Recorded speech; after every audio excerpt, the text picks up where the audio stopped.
IIT BHU जैसे प्रतिष्ठित संस्थान में नवंबर 2023 की दूसरी तारीख को हुई एक दर्दनाक घटना ने पूरे देश को झकझोर कर रख दिया। नाइट वॉक पर निकली एक छात्रा के साथ 3 लड़कों ने न सिर्फ छेड़छाड़ की बल्कि गन पॉइंट पर उसके कपड़े उतरवाकर उसके वीडियो भी बनाए।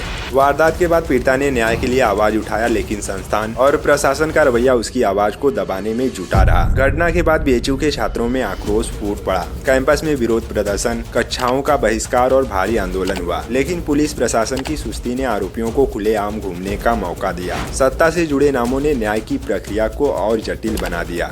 वारदात अंजाम देने के 2 महीने बाद उन्हें गिरफ्तार किया गया। आरोपी भारतीय जनता पार्टी के आईटी सेल से जुड़े प्रभावशाली पदाधिकारी निकले, जो सत्ताधारी पार्टी से संबंध रखने की वजह से और प्रशासन की लापरवाही से जमानत पा गए, जिस पर विपक्ष ने इसे न्याय का मजाक बताया। अब चलिए जानते हैं आखिर तीनों आरोपियों को क्यों जमानत मिल गया। क्या बीजेपी से संबंध होने से पुलिस ने उनकी मदद की या फिर पुलिस की लापरवाही का इन तीनों आरोपियों ने फायदा उठाया। अब सवाल है, पुलिस ने क्या लापरवाही की। आज से कुछ दिन पहले 17 जनवरी को कोर्ट में इस केस को लेकर क्या खुलासा हुआ और डॉक्टर अनामिका ने ऐसा क्या बताया जिसे पता चलता है कि अब तक पीड़िता को न्याय नहीं मिल सका। वैसे पुलिस ने ऐसा दबाव में आकर किया, जानबूझकर किया या अनजाने में, इसका तो पता चल ही जाएगा, लेकिन पुलिस की इस हरकत से न्याय व्यवस्था पर आम जनता कैसे भरोसा करेगी, कर भी पाएगी या नहीं, कुछ नहीं कर सकते। सबसे पहले आरोपियों को जमानत मिलने तक इस केस में क्या क्या हुआ ये जान लेते हैं। नवंबर 2023 की दूसरी तारीख को आईआईटी बीएचयू की एक छात्रा के साथ 3 लड़कों ने छेड़छाड़ किया। सिर्फ छेड़छाड़ ही नहीं बल्कि गैंगरेप भी करने की कोशिश की।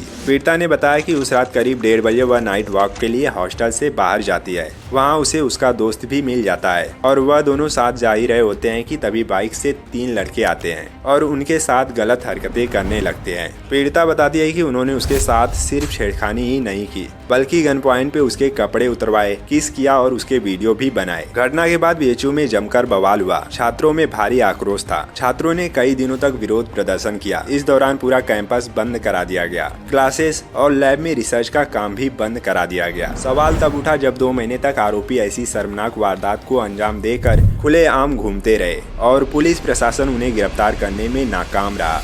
सूत्रों के मुताबिक आईआईटी बीएचयू की छात्रा से गैंग रेप के तीनों आरोपी कौन है, इसके बारे में पुलिस और शिक्षा संस्थान को 7 दिन में ही पता चल गया था, लेकिन आरोपियों की प्रोफाइल मजबूत होने से इन पर हाथ डालने से बचा जाता रहा।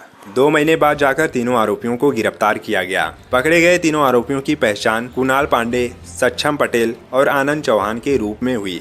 कुणाल पांडे भारतीय जनता पार्टी महानगर इकाई का आईटी सेल का संयोजक है, तो वहीं सक्षम पटेल सह संयोजक है। आनंद चौहान कैंट विधानसभा क्षेत्र के आईटी सेल का संयोजक है। गिरफ्तारी के कुछ महीने बाद ही गैंगरेप के 2 आरोपियों को सबूतों के अभाव में जमानत मिल गई, जिसके बाद विपक्षी दलों ने इसकी कड़ी आलोचना की और जमानत को निंदनीय और चिंताजनक बताया। समाजवादी पार्टी के अध्यक्ष अखिलेश यादव ने कहा, बीएचयू गैंगरेप मामले में भाजपा आईटी सेल के पदाधिकारी रहे 3 आरोपियों में से 2 को जमानत मिलने की खबर निंदनीय और चिंताजनक है। सवाल यह है कि बलात्कारियों को अदालत में कमजोर तरीके से पेश करने का दबाव कौन बना रहा था। देश की बेटियों का मनोबल गिराने वाली यह शर्मनाक बात है कि न केवल बलात्कारी बाहर आ गए बल्कि ऐसे भी खबरें आ रही हैं कि भाजपा की परंपरा के अनुसार उनका फूल मालाओं से स्वागत किया गया। अब खबर आ रही है कि गैंगरेप केस में लंका पुलिस ने बड़ी लापरवाही की। पुलिस ने गैंगरेप केस में पीड़िता का पहला मेडिकल करने वाले डॉक्टर हेमंत शर्मा को ही चार्जशीट से गायब कर दिया। चार्जशीट में उनके बयान भी दर्ज नहीं किए और उन्हें गवाहों की सूची में भी शामिल नहीं किया गया। यहाँ तक कि डॉक्टर को चार्जशीट का हिस्सा तक नहीं बनाया गया। पुलिस ने केस में केवल 2 गवाह ही शामिल किए, जबकि 3 गवाह खुद पुलिस कर्मी है। 17 जनवरी को डॉक्टर अनामिका कोर्ट में पेश हुई। उन्होंने 2 पेज का बयान दर्ज कराया। उनके बयान में कई अहम बातें सामने आई। पीटीआई की रिपोर्ट के अनुसार डॉक्टर ने अपने बयान में कहा कि उन्हें अंदरूनी चोट के निशान नहीं मिले, हालांकि उन्हें बाहर कुछ खरोंचें मिली है। उन्होंने बताया कि बलात्कार संबंधी हिंसा की संभावना से इनकार नहीं किया जा सकता।